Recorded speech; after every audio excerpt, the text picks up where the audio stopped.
वैभव धन संतान की प्राप्ति होगी, इसमें कोई संशय नहीं है।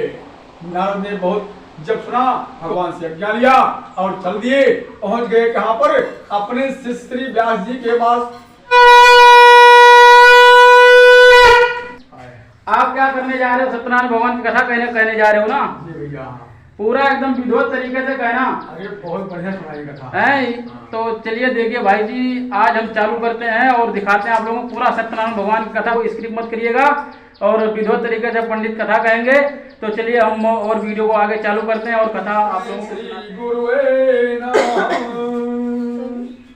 एक बार बोलो श्री सत्यनारायण भगवान की जय, लक्ष्मी नारायण भगवान की जय, आदि शक्ति जगत जननी मैया की जय, उमापति महादेव की जय, श्री हनुमंत लाल जी महाराज की जय। भगवान का ध्यान करें। गणेश जी के चरणों में मन लगाते हुए अपने मन को ले चलते हैं नैमिषारण्य तीर्थ में। गो में गोमती के किनारे बसा हुआ है और अपने मन को उसी स्थान पर ले चलिए। श्री गणेशाय नमः। लंबोदरम परम सुंदरमेकदंतम रक्तांबरम विनयनम परमं पवित्रम उद्ददिवाकर करो जलकायकांतम विघ्नेश्वरम सकल विघ्न हरम नमामि। आगे भगवान कहते हैं कि गणेश जी को प्रणाम करते हैं हम लोग सभी ने। सभी भक्त जनों से निवेदन है आप शांत बनाए रहे। खुद जी महाराज को प्रणाम करते हैं। श्री गणेशाय नमः। श्री व्यासुवाच श्री श्रुतवाच एकदान नैमिषारण्य शौनकादयः प्रवच्च मुनिया सर्वे स्तोतां पौराणिकं खलु व्रतेन तपसा किं वा प्राप्ते वांछितं फलं कथ्यासं महामुने। श्री श्रुतवाच। एक समय नैमिषारण्य तीर्थ में बहुत से ऋषि मुनि इकट्ठा हुए। आपस में मंत्रणा किया, विचार किया कि कराल कलियुग कट रहा है, धर्म की रक्षा कैसे होगी।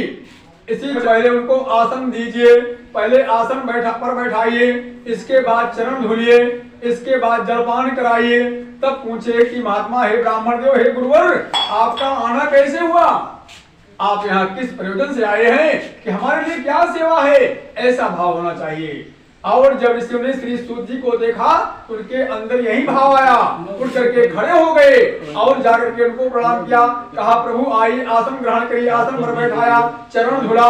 इसके बाद सभी ऋषि मुनि बहुत दुखी थे, इसलिए शांत होकर के अपने अपने जगह जाकर के बैठ गए। और जब बैठ गए तो श्री सूत जी महाराज कहते हैं कि हे ऋषियों क्या बात है, आज तुम बहुत चिंतित हो, क्या कारण है? ऋषियों ने कहा प्रभु कराल कलियुग कट रहा है, धर्म की रक्षा कैसे होगी, इसी चिंता से हम बहुत दुखित हैं। अगर आप मुझे कोई साधन बताएं, कोई पूजा पाठ व्रत बताएं जिसको करने से मानव का इस कलयुग में कल्याण हो, वही मुझे बताइए, इसलिए मैं बहुत चिंतित हूँ।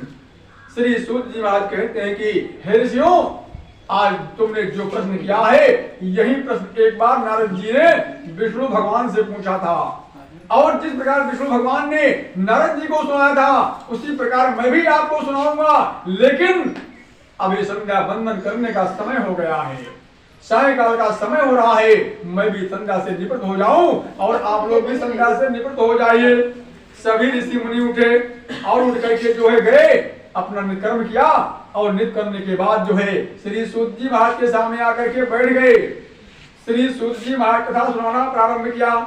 एक दान नारदो योगी प्राणुग्रह कांक्षया मृत्युलोकतम पागताः। एक समय नारद जी तीनों लोक में घूमते हुए, टहलते हुए, बीड़ा बजाते हुए, हरिगुणगान करते हुए इस मृत्युलोक पर पहुंचे। और जब यहाँ आकर के देखते हैं पृथ्वी पर, तो देखते क्या है, कौतेली का बैल बना दिन रात लिए चपनी चख घूमत है, को हस्ती बना पगसा कल्ले कर बंधन में नित झूमत है, को श्वास हिलावत पूछ रहो दुतकारो पे पग चूमत है, कभी चंचल देह अनेक धरे यह जीवित उत घूमत है। और जब नारद ने देखा आकर के कि जो मनुष्य वहां से इस जन्म में यहाँ पर जो पैदा हुए हैं, क्योंकि नारद जी सब कुछ जानते हैं, नारद जी भगवान के रूप में हैं, भगवान का ही अवतार है, इसलिए सब जानते हैं। और जब देखा तो नाना प्रकार के कलेश से युक्त हैं। ऐसे देख करके नारद ने विचार किया इनका दुख कैसे दूर होगा, क्योंकि इस पृथ्वी पर इस कलयुग में कोई ऐसा व्रत ढूंढना चाहिए कि जिनको करने से इस मानव का कलयुग में कल्याण हो। यही उपाय करना चाहिए, क्योंकि नारद जी इसमें बहुत सामर्थ्य हैं। उनसे देखा नहीं गया और श्रीमन नारायण नारायण जप करते हुए कहां पर पहुंच गए? सचंत मनसः विष्णु लोकम तद्गताः तदा नारायण देव शुक्लवर्णम चतुर्भुजम। जहां नारद जी जाते हैं तहां भगवान का नाम स्मरण करते हुए चलते हैं। श्रीमन नारायण नारायण नारायण भगवन नारायण नारायण नारायण। जी भगवान का नाम जपते हुए स्मरण करते हुए पहुंच गए विष्णु लोक में। और वहां जाकर के क्या देखते हैं? भगवान को देखा, चतुर्भुज रूप में देखा, सुंदर श्याम छवि है और सिर पर मुकुट बंधा हुआ है, पुष्पों की मालाओं से शोभायमान है, पीठ पर धारण किए हुए हैं, 4 भुजाएं हैं, 4 भुजाओं में शंख है, चक्र है, गदा है, पद्म है। ऐसे देवों को देख करके नारद जी भगवान की स्तुति की, मन ही मन भगवान की स्तुति की, वंदना किया है कि जय दुष्ट संहारी भव भय हारी जय करियाति अनंता जय असुर विनाशक धर्म प्रकाशक गावै वेद अनंता जय जन मन रंजन पाप प्रभंजन सुखकारी मुनि संता चंचल नर नारी अति दुख भारी मुक्ति करहूं भगवंता। नारद जी ने भगवान की स्तुति किया, वंदना किया मन ही मन, क्योंकि ठाकुर जी सब कुछ जानते हैं। ठाकुर जी ने कहा नारद क्या बात है, आज तुम बहुत चिंतित हो, बहुत उदास हो, क्या बात है वह मुझे बताओ। नारद ने कहा प्रभु मैं इस समय मृत्यु लोक से आ रहा हूँ। मृत्यु लोके जना सर्वे नाना क्लेशम विदाः नाना योग प्रणाम कर पाप करोमि। हे प्रभु मैंने मृत्यु लोक में गया और वहां जाकर के देखा, मानव को देखा, मानव को देखा जो नाना प्रकार के भांति भांति के दुख से दुखित है, उनका दुख मुझसे देखा नहीं गया। इसलिए प्रभु मैं आपके पास आया हूँ, अगर आप कोई उपाय बता दीजिए मुझे तो मैं जाकर के वहां जो उन लोगों को बताऊं। इसके बाद श्री सूत जी महाराज कहते हैं हे सम्राटों, लगभग नारद जी ने कहा प्रभु आप मुझे कोई बसा उपाय बताइए जिसको करने से मानव का कलयुग में कल्याण हो। इसके बाद श्री सूत जी महाराज कहते हैं हे सम्राटों, भगवान कहते हैं कि श्री सत्यनारायण व्रतम, उसी दिन से भगवान का एक नाम और पड़ गया, क्या? सत्यनारायण। भगवान ने कहा नारद सत्यनारायण भगवान का व्रत कीजिए, वांछित फल देने वाले हैं। इस कलयुग में जो मनुष्य श्री सत्यदेव भगवान का, श्री सत्यनारायण भगवान का व्रत करेगा, पूजा करेगा, तो दुख से छूट जाएगा, सुख प्राप्त करेगा और जब तक इस पृथ्वी पर रहेगा तब तक सुख भोग करेगा और जब अंत समय आएगा तो उसे भी वैकुंठ लोक की प्राप्ति होगी, इसमें कोई संशय नहीं है। नारद ने कहा प्रभु इसको कब करना चाहिए, इसका कोई समय में है? भगवान कहते हैं नारद अश्विनी कस्म भक्ति श्रद्धा संविता। हे नारद न इसका कोई समय है ना कोई दिन है, जब इच्छा हो तो भगवान का व्रत कर सकते हो। नारद ने कहा प्रभु इसमें क्या क्या सामग्री लगेगा वह भी मुझे बता दीजिए। भगवान कहते नारद कदली फलम शर्करा गोदुग्धम चोड़कम। हे नारद इसमें कदली फल हो, केले का फल हो, शर्करा हो, चीनी हो या गुड़ हो, और गेहूं का आटा हो अथवा चावल का आटा हो, दूध हो, दही हो, मीठा हो, फल हो, नैवेद्यम निवेद्यम। इसके बाद भगवान को सवाया मात्रा में भगवान को निवेदित करें, भगवान को अर्पित करें। इसके बाद का नियम क्या है? आप पहले दिन भर व्रत करिए, सायंकाल के समय भाइयों को बुलाइए, बांधों को बुलाइए, ब्राह्मण को बुलाइए। इसके बाद जो है कथा का श्रवण करिए। कहने का मतलब जो है भगवान का पूजा ही मेन कथा है। हम तो कहानी सुनाओ थे यही पूजा ही मेन कथा है। आप भगवान का पूजन करिए और प्रसाद वितरण करिए, प्रसाद स्वयं खाइए, जल पीजिए और हो सके तो भगवान का भजन कीर्तन आदि का आयोजन भी कर सकते हैं। आयोजन भी करिए, ब्राह्मण को भोजन भी करा सकते हैं, भोजन भी कराइए। इसके बाद जब लोग अपने घर को जाने लगे तो श्री सत्यनारायण नाम स्मरणम, श्री सत्यनारायण नाम का जप करते हुए अपने अपने घर को जाए। ऐसा जो मनुष्य इस कलयुग में करेगा वह दुख से दूर हो जाएगा, शांत चित वैभव धन संतान की प्राप्ति होगी, इसमें कोई संशय नहीं है। नारद ने बहुत जब सुना तो अति प्रसन्न हुए, कहा प्रभु अब मैं चलकर किस धरा पर इसका प्रचार प्रसार करूंगा, प्रभु आप मुझे आज्ञा दीजिए। नारद जी ने भगवान से आज्ञा लिया और चल दिए। पहुंच गए कहां पर, अपने शिष्य श्री व्यास जी के पास, क्योंकि नारद जी के शिष्य हैं व्यास जी, क्योंकि व्यास जी को जब कथा सुनाएंगे इसको तभी आगे कथाएं बढ़ेगी। और आप पहुंच गए व्यास जी के पास और वहां जाकर किस व्रत को बताया, श्री सत्यनारायण नाम के व्रत को बताया और बता करके चले गए। आवाज कह रहे हैं, श्री सूत जी महाराज कह रहे हैं, सकार्षियों मैं अपने गुरु व्यास जी से व्रत को सुना था, आज वही व्रत जो है उसी कथा को मैं आप तुम लोगों को सुना रहा हूं। इसी प्रकार श्री अस्कंद खंडे श्री सत्यनारायण वृद्धाम प्रथमोध्याय की जय, श्री सत्यनारायण भगवान की जय।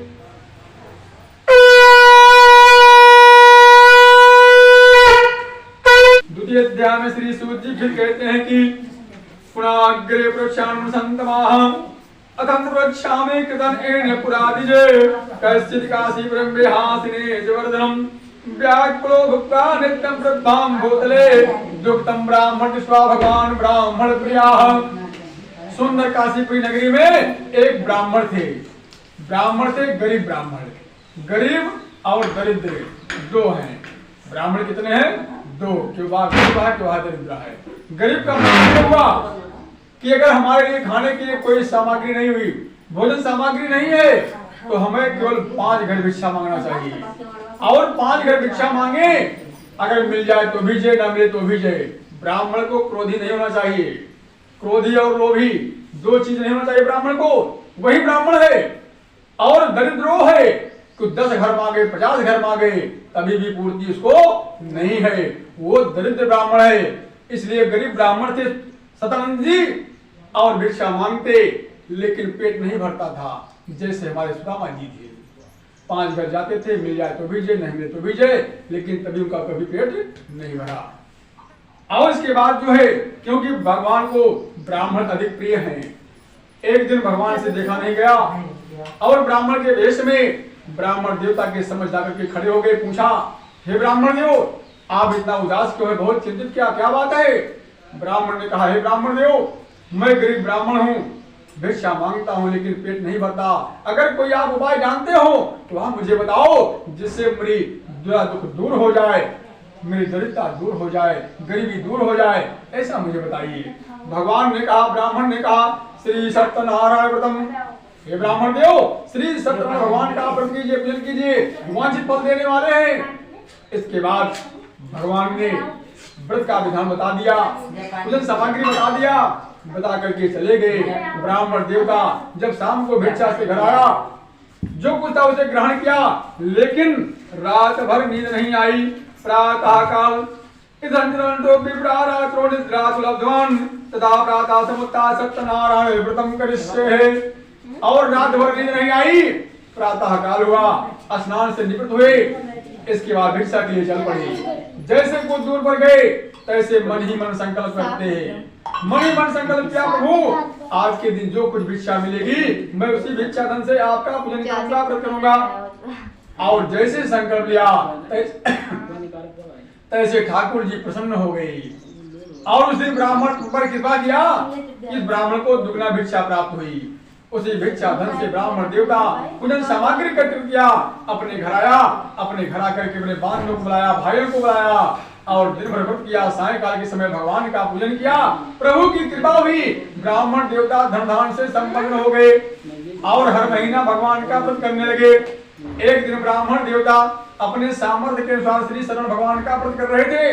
उसी समय बाहिकाश्रम संस्था विप्रास गृहमायो, बाहिकाश्रम माने व्यापारी, लकड़ी बेचने वाला लकड़हारा लकड़ी गट्ठर सर पर रख लिया और बेचने के लिए नगर को जा रहा था। जैसे ब्राह्मण के दरवाजे पर पहुंचा, उसी समय संगत बजा, शंख की ध्वनि हुई और शंख की ध्वनि सुनते ही लकड़हारे ने लकड़ी कटकर बाहर रख दिया और जब घर के अंदर जाकर के देखता है वही भिखारी ब्राह्मण जो दिन भिक्षा मांगता था आज इतने बड़े भवन के स्वामी है, भीड़ भाड़ के साथ भगवान की पूजा कर रहा है। वह वहां बैठ गया, कथा का श्रवण किया, प्रसाद ग्रहण किया, जल पिया और कहा, हे ब्राह्मण देव, आप इतनी भक्ति युक्त होकर के शांतित होकर के किस देवता का व्रत कर रहे हैं? इस व्रत करने का फल क्या है? ब्राह्मण ने कहा, हे लकड़हारे, मैं इस समय श्री सत्यनारायण भगवान का व्रत कर रहा हूँ। हमारे पास रात सब कुछ है, आज जो कुछ देख रहे हो सब ठाकुर जी की कृपा का प्रसाद है। लकड़हारा बहुत प्रसन्न हुआ और वह भी व्रत का विधान पूछ लिया और पूछ करके प्रसाद खाया, जल पिया, लकड़ी का सर पर रख लिया और बेचने के लिए चल पड़ा। जैसे कुछ दूर गया तैसे मन ही मन संकल्प किया, प्रभु आज के दिन जो कुछ लकड़ी बेचूंगा मेरे पैसा प्राप्त होगा, मैं उसी पैसे से आपका पूजन करूंगा। संकल्प लिया, प्रभु की कृपा हुई, जहां पर कृपा राम की हुई तहां पर दया करें सब कोई। प्रभु की कृपा हुई और लकड़हारे को भी जो है उस लकड़ी का दुगना मूल्य प्राप्त हुआ। उसी पैसे से पूजन सामग्री एकत्रित किया, अपने घर आया, अपने घर आकर के ब्राह्मण को बुलाया, भाइयों को बुलाया, भक्ति युक्त होकर के भगवान का व्रत किया और भगवान का पूजन किया। प्रभु की कृपा हुई, उस लकड़हारे को भी धन पुत्र संतान सबको दे दिया और जब तक संसार में रहा तब तक शुभ भोग किया और जब अंत समय आया तो जीवित सकल जन्म फल पाए, अवंत मरपद सदन सिधाए, उसे भी वैकुंठ लोक की प्राप्ति हुई। इसी प्रकार श्री अष्टम खंडे श्री सत्यनारायण वृद्धयाम द्वितीय अध्याय की जय। श्री सच्चिदानंद भगवान की जय।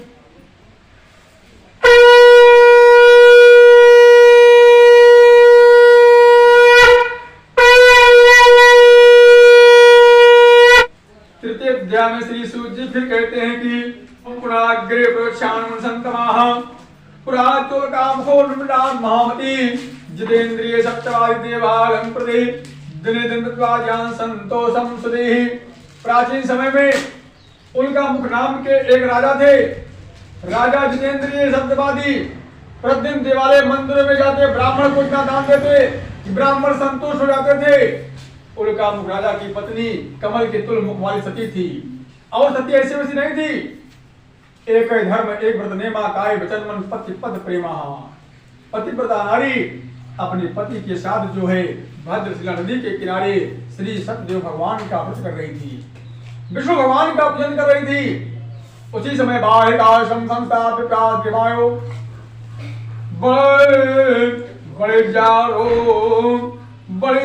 तो एक बड़े जार परिपूर्णता। एक व्यापारी वैश्य बनिया नौका पर बहुत सा धन लेकर के नदी किनारे नौका खड़ी करके राजा के पास जाकर के देखा कि राजा अपनी पत्नी के साथ जो है किसी देव के पूजन में तत्पर हैं। वह वहां बैठ गया, कथा का श्रवण किया, प्रसाद ग्रहण किया, जल किया, पूछा, महाराज आप इतनी भक्ति युक्त होकर के शांति होकर के किस देवता का पूजन कर रहे हैं, आप मुझे बताओ।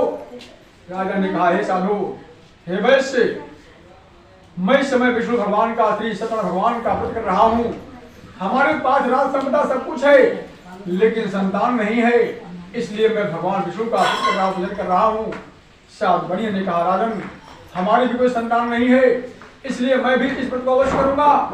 साध बढ़िया राजा से जो पूर्व कहे थे व्रत के बारे में पूछ करके प्रसाद को लेकर के अपने घर को चल दिया और जब घर पहुंचा तो अपनी पत्नी लीलावती से कहा, प्रिय आज मैं राजा उनका मुख से एक व्रत सुनकर आया हूँ, तो व्रत मैं अवश्य करूंगा। साध विभाग लीलावती ने कहा, हे स्वामी, जब व्रत का इतना बड़ा फल है तो कल प्रातः काल व्रत किया जाए।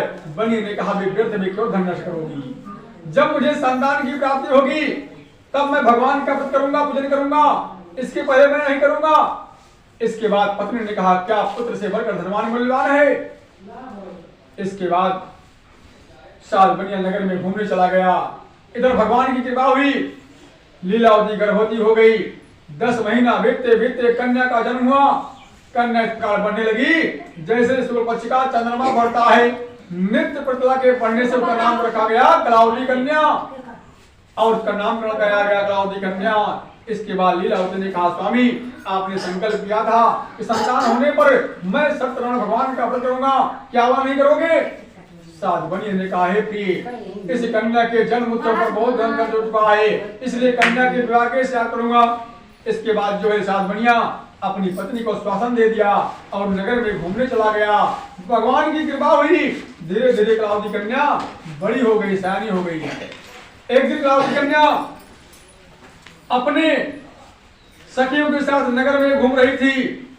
उसी समय साध बनिया की दृष्टि अपनी बेटी पर पड़ी और मन ही मन विचार किया कि हमारी बेटी बड़ी हो गई, सयानी हो गई है, इसलिए इसका विवाह कर देना चाहिए। घर आया, घर आकर के अपने दूतों से कहा, हे दूत, जा करके किसी नगर में जाओ, हमारी बेटी के लिए ऐसा वर ढूंढ करके ले आओ जो हमारी कन्या की योग्य हो।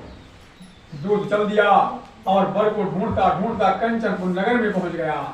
वहां जाकर के बनिया के पुत्र को देखा, उसे ला करके कहा, हे स्वामी, क्या बालक शिक्षित है, पढ़ा लिखा है, इसके पास बहुत सा धन है, पिता का बड़ा मान सम्मान है, मैंने बहुत ढूंढा लेकिन मुझे ऐसा कर कोई वर नहीं मिला, इसलिए आपकी कन्या के योग्य है। और जब गुणगान गाया तो साध बनिया बहुत प्रसन्न हुआ, अपनी कन्या का विवाह जो बनी के पुत्र के साथ कर दिया। लेकिन विवाह करने के बाद भी श्री सत्यनारायण का उत्तम व्रत करना भूल गया। इस निष्ठा पर भगवान खुश हो गए। कुछ समय व्यतीत हुआ, एक दिन साध बनिया ने विचार किया कहीं व्यापार के लिए चलना चाहिए, क्योंकि धन बैठे कहां से धन प्राप्त होगा। दामाद को साथ ले लिया और व्यापार के लिए घर से निकल पड़ा। रत्न सारवलंबे गत्वा सिंधु समीपतः, रत्न सारपुर नगर में जाकर के समुद्र किनारे नौका खड़ी करके अपने दामाद के साथ व्यापार करने लगा। रत्न सारपुर के राजा महाराज चंद्रकेत थे। भगवान उसी समय श्राप दिया, हे बनिए, तुमको भविष्य में महान सुख प्राप्त हो जाए। उपाय कर दिया। एक दिन दो चोर राजा का धन चुराकर भाग पड़े हुए, जहां पर सात बनिया में दामाद साथ सोया था वहां पहुंचे। चोरों के पीछे राजा के सिपाही लगे थे। सिपाहियों को देख करके चोर जो है धनबनिया के पास रख करके भाग खड़े हुए। और जब जाकर के सिपाही देखते हैं कि राजा का समझ लिया, दोनों चोर पकड़ लिया, धन के सही राजा के पास लाया। कहा, महाराज, यही दोनों चोर, इनके लिए क्या आज्ञा है। राजा ने कहा, उनको बांध करके कारागार में बंद कर दो, जो धन इसे कोषागार में जमा करवा दो। यहाँ तो बनिया का हाल हुआ और बनिया के घर पर पत्नी और पुत्री को अत्यंत दुख प्राप्त हुआ। सारा धन चुरा ले गए। माता पुत्री की मानसिक भूख प्यास से लगी। अंत में घर घर भिक्षा मांगने लगी। एक दिन लाहौरी कन्या एक ब्राह्मण के भिक्षा के लिए गई। वहां देखा कि श्री सत्य भगवान का व्रत हो रहा है, तो वहां बैठ गई, कथा का श्रवण किया, प्रसाद ग्रहण किया, जल पिया और कुछ रात बीत गई तो घर वापस आई। लीलावती ने कहा, बेटी, इतनी रात बीत गई, तू कहाँ थी, तू सत्य बता दे। लाहौरी कन्या ने कहा, मां, मैं सत्य कहती हूँ, मैं एक ब्राह्मण की भिक्षा के लिए गई थी। मैंने वहां देखा श्री सत्यनारायण भगवान का व्रत हो रहा है, इसलिए आने में देर हो गई। इसके बाद जो है जैसे लीलावती ने सत्यनारायण नाम सुना, ऐसे मन ही मन बहुत प्रसन्न हुई। प्रातः काल हुआ, बेटी से कहा, बेटी, आज मैं सत्यनारायण भगवान का व्रत करूंगी, पूजन करूंगी, तो पूजन सामग्री एकत्रित कर। लीलावती ने दिन भर व्रत किया है। सायकाल के समय भगवान का पूजन किया, प्रभु से प्रार्थना किया, प्रभु, हमारे पति दामाद से जो कुछ गलती उसे आप क्षमा कीजिए। अगर हमारे पति दामाद घर वापस आएंगे तो फिर आपका व्रत धारण करूंगी। इसके बाद भगवान से प्रार्थना किया। ठाकुर जी प्रसन्न हुए और रात में जाकर के राजा से कहा, हे राजन, दोनों बनिए को कारागार से निकाल करके उन्हें घर वापस भेज दो, जो उनका धन लिया है उन्हें वापस दे दो। यदि ऐसा नहीं करोगे तुम्हारे राज्य पुत्र धन मैं सब नष्ट कर दूंगा। और भगवान स्वप्न में करके चले गए। प्रातः काल हुआ, शौचार क्रिया से निवृत्त हुए राजा और राजसभा में गए। जा करके मंत्रियों को सुनाया, सभासदों को सुनाया, स्वप्न को बताया। स्वप्न को सुनते ही मंत्री ने कहा, स्वामी, आप जो कह रहे हैं सत्य है, स्वप्न जो है सब जान पड़ता है। इसके बाद जो है श्री सूर्य जी महाराज कहते हैं कि राजा ने आदेश दिया कि इनकी हटकटी करवा दिया जाए। हटकटी करवाया गया, बाल बनवाए गए, नहलाया गया, नए नए वस्त्र दिए गए, जो धन लिया सब पूरा दूल्हा धन दे दिया। और राजा ने कहा, हे सारो, अब तुम अपने घर को जा सकते हो। उसी समय सात बनिया राजा को प्रणाम किया और अपने घर के लिए रवाना हुआ। इसी प्रकार श्री अस्कंद खंडी श्री सत्यनारायण वृद्धाम तृतीय अध्याय की जय। श्री सत्यनारायण भगवान की जय।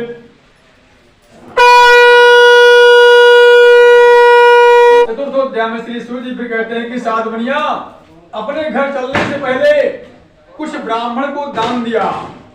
यात्रा कृतवान साधु मंगलाय पूर्वकाम ब्राह्मणे भयमत्वातो नगरमयो, अपने घर चलने से पहले कुछ ब्राह्मणों को दान दिया और दान दे करके फिर अपने घर के लिए रवाना हुआ।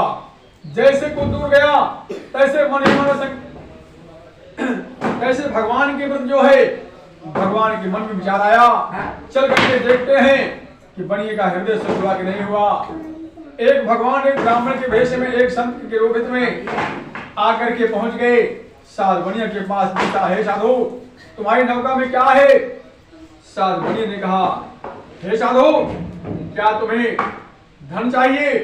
मैं तो बनिया हूँ, मेरी नौका में नमक मसाला वर्तमान है। और जैसे नमक मसाला कहा ऐसे भगवान कहते हैं कि जो तुमने झूठ बोला है वही सत्य है, जो तुमने कहा वही सत्य है।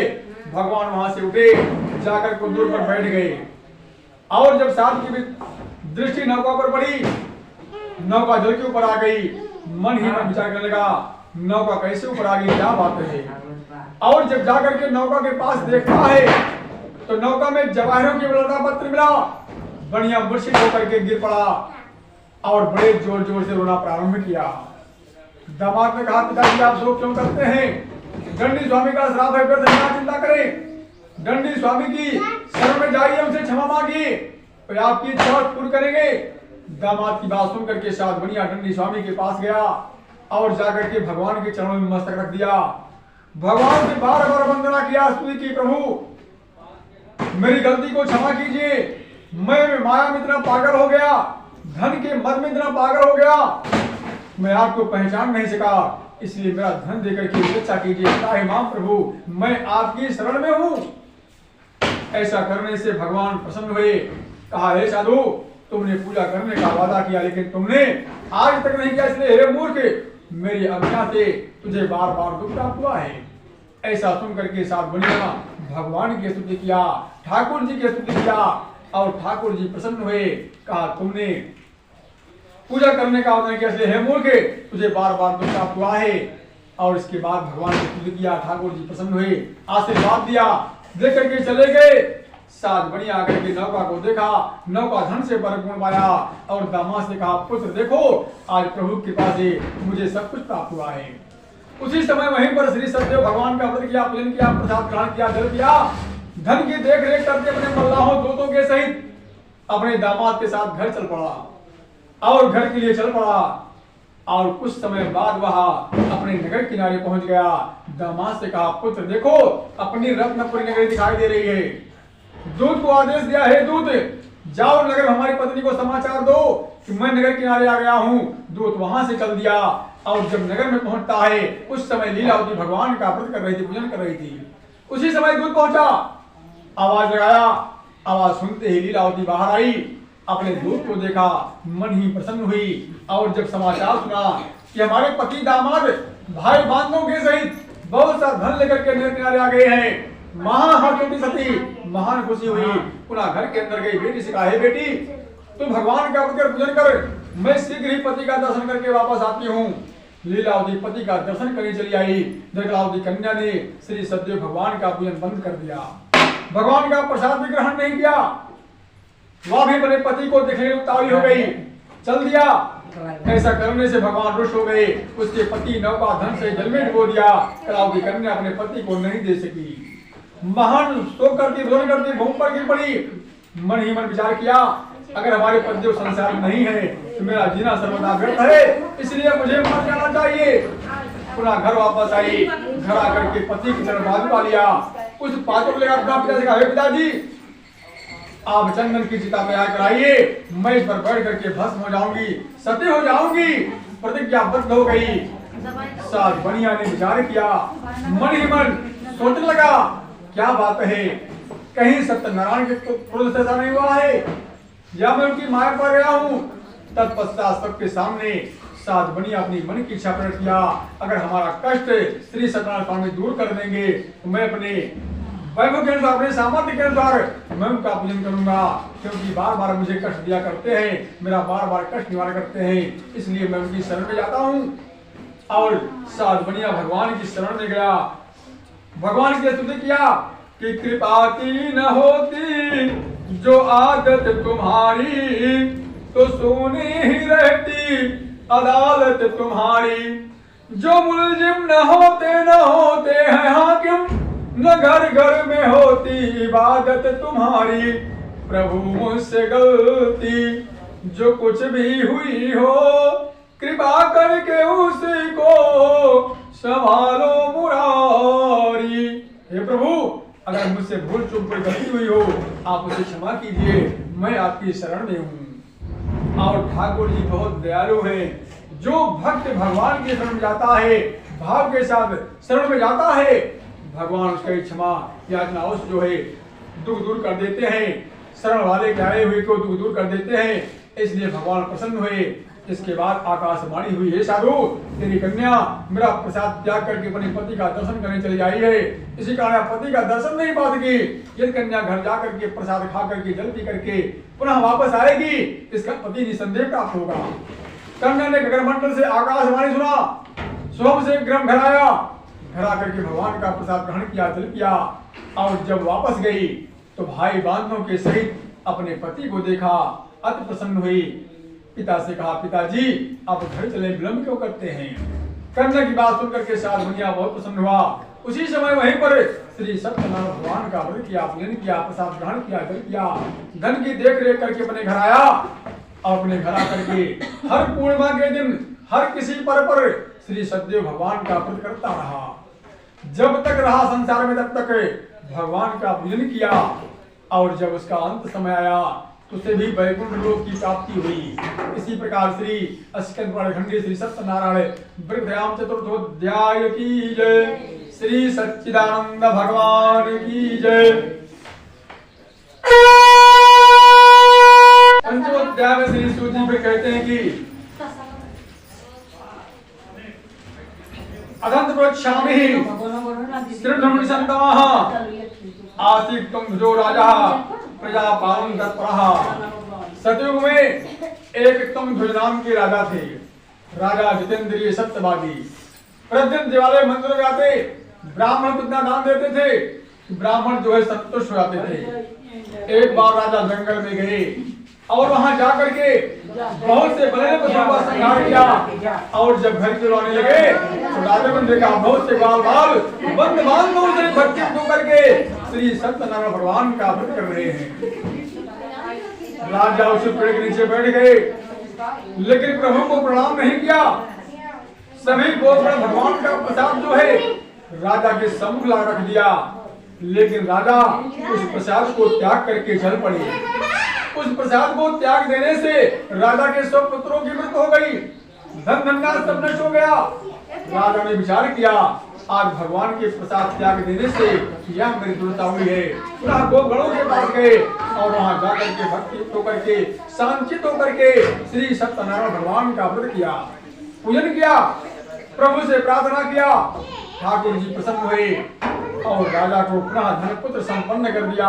और जब तक इस संसार में रहे तब तक सुख भोग किया। और जब उनका अंत समय आया तो यह लोकेश मुक्त्वा कांते सत्रमयो सत्पुर नामक वैकुंठ लोक की प्राप्ति हुई।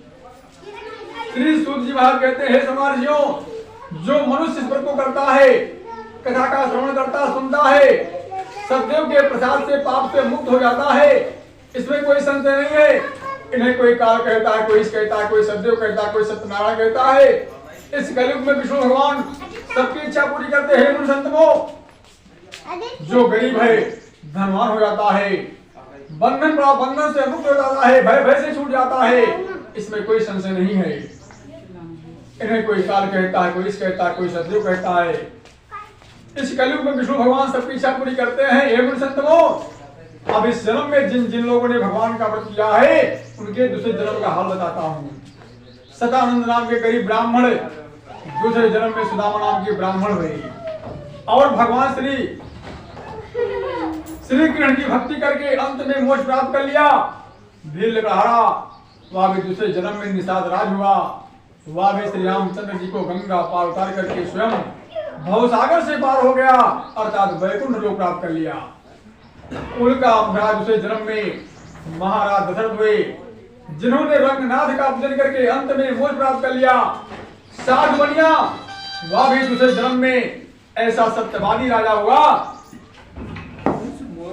मूर्ख नाम का राजा होगा कि अपने पत्नी के साथ जो है अपने पुत्र के दाहिने अंग को आरे से काट करके ब्राह्मण रूपी श्री कृष्ण को दान दे दिया। एक बार भगवान ने विचार किया कि मूर्ख राजा सत्यवादी है, इसलिए इसकी सत्यवादिता की परीक्षा लेनी चाहिए।